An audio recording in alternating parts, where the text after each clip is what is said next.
Cele mai consumate fructe din lume, bananele, sunt un simbol al globalizării cu greu egalabil. Originare din Asia de Sud-Est, poartă un nume de origine arabă, cunoscut pretutindeni, banana.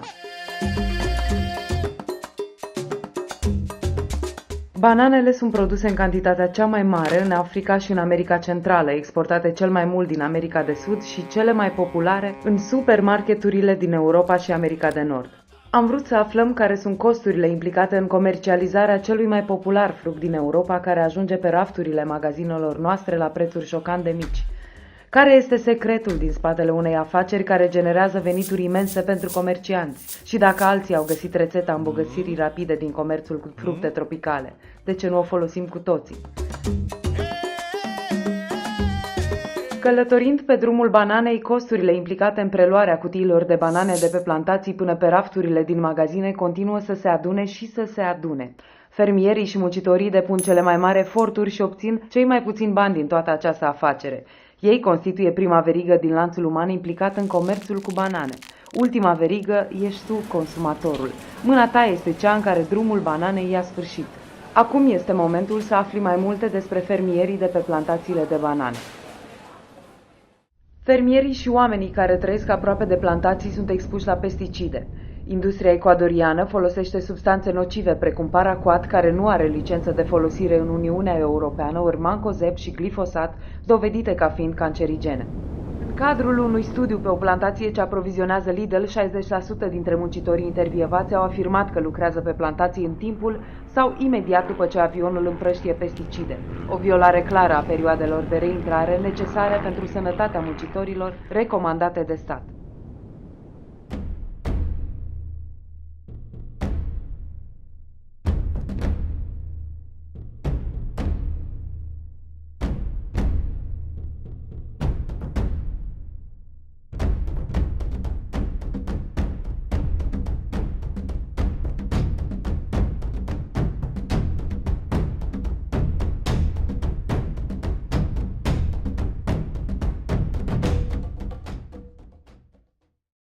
Organizația Internațională a Muncii și un raportor special al ONU au recunoscut că muncitorii ecuadorieni trăiesc o formă de sclavie contemporană. Prin ore lungi de muncă, supunerea la substanțe toxice, prin absența contractelor de muncă și asigurărilor sociale neadecvate sau ilegale.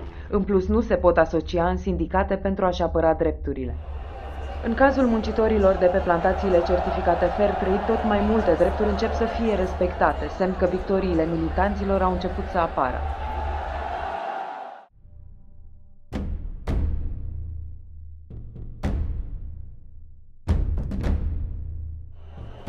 În literatura de specialitate este menționat un adevărat război al bananei între 500.000 de fermieri și 5 multinaționale. Singura soluție a fermierilor este organizarea în asociații agricole de producători mici și mijlocii. Războiul inutil contra naturii se duce zi de zi prin nenumărate tone de deșeuri rezultate din pungile de plastic ce protejează fiecare ciorchine de banane de pe plantații.